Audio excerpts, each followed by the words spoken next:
नमस्कार दोस्तों, एक बार फिर से स्वागत है मेरे YouTube channel doctor Anil Shakya में आप सबका।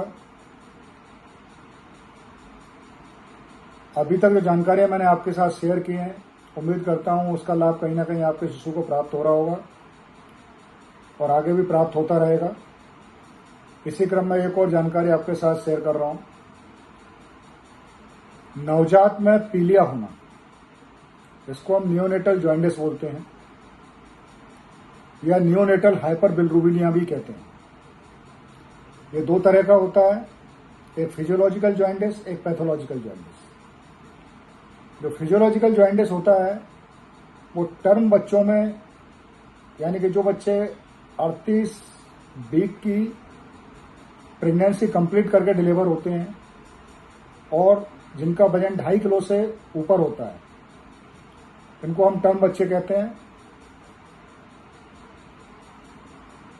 तो इनमें 60% ऐसे बच्चों में फिजियोलॉजिकल जॉन्डिस देखने में आता है और जो बच्चे प्रीटर्म होते हैं, यानी कि 38 वीक के पहले पैदा होते हैं, उनमें 80% तक जॉन्डिस हमको देखने को मिलता है, फिजियोलॉजिकल जॉन्डिस।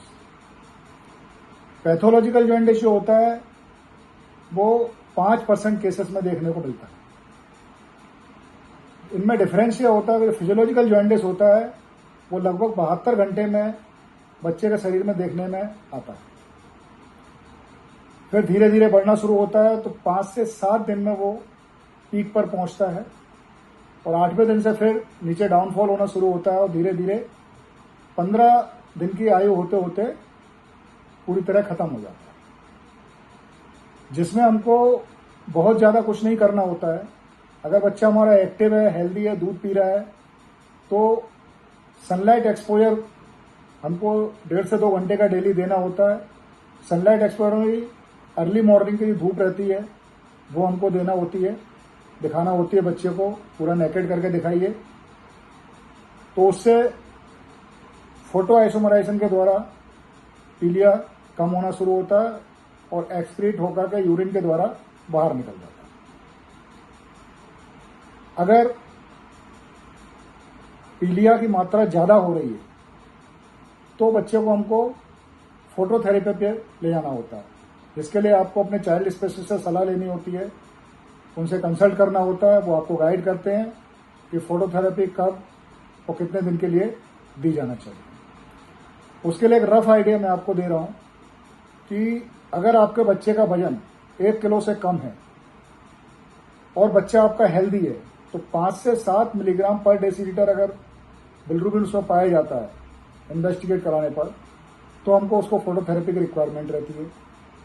बच्चा सिक है तो 4 to 6 मिलीग्राम पर डेसीलीटर पर भी हमको फोटोथेरेपी की आवश्यकता होती है। अगर हमारे बच्चे का वजन 1 से 1.5 किलो के बीच है तो 7 से 10 मिलीग्राम पर डेसीलीटर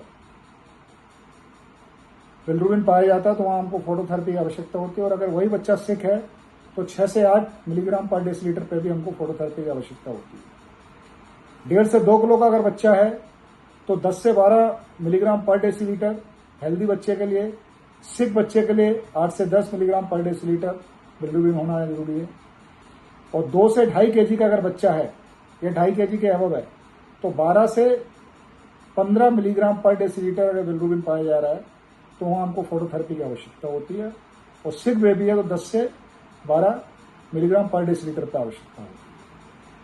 तो इस तरह से हम फिजियोलॉजिकल जॉन्डिस को ठीक करते हैं और इस केस में लगातार ब्रेस्ट फीडिंग कराना अत्यंत आवश्यक होता है। माँ को बच्चे को ब्रेस्ट फीडिंग कराते रहना चाहिए, उससे भी बिलिरुबिन कम होता है। दूसरा होता है पैथोलॉजिकल जॉन्डिस, जो आपको 24 घंटे के अंदर बच्चे में दिखना शुरू हो जाता है।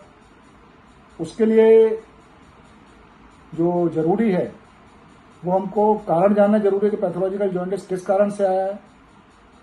वो एबीओ इनकॉम्पेटिबिलिटी भी हो सकता है, आरएच इनकॉम्पेटिबिलिटी हो सकता है, कोई मेटाबॉलिक डिसऑर्डर हो सकता है। तो इन चीजों के कारण पैथोलॉजिकल जॉन्डिस देखने को मिलता है। तो उसके लिए आप अपने शिशु रोग विशेषज्ञ से सलाह लीजिए, वह पूरी इन्वेस्टिगेशन कराने के बाद उसका प्रॉपर ट्रीटमेंट करेंगे, जिससे आपके बच्चे की लाइफ आगे स्वस्थ रह सके। और ये जानकारी मैंने जो आपको आज दी है, इसमें आप अपनी ओर से जो फोर्स कर सकते हैं वो ब्रेस्ट फीडिंग के लिए कर सकते हैं और सनलाइट एक्सपोजर के लिए। बाकी सारी चीजें आपको अपने शिशु रोग विशेषज्ञ की सलाह से करना है और बहुत ज्यादा चिंता नहीं करना है। अगर पैथोलॉजिकल जॉन्डिस है चिंता का विषय रहता है, फिजियोलॉजिकल जॉन्डिस है वो ऑटो रिजॉल्विंग रहता है और स्वतः ठीक हो जाता है। तो आज की जानकारी के लिए इतना ही। आगे नई जानकारियों के साथ फिर वीडियो मुलाकात होगी। तब तक के लिए सी यू, बाय बाय।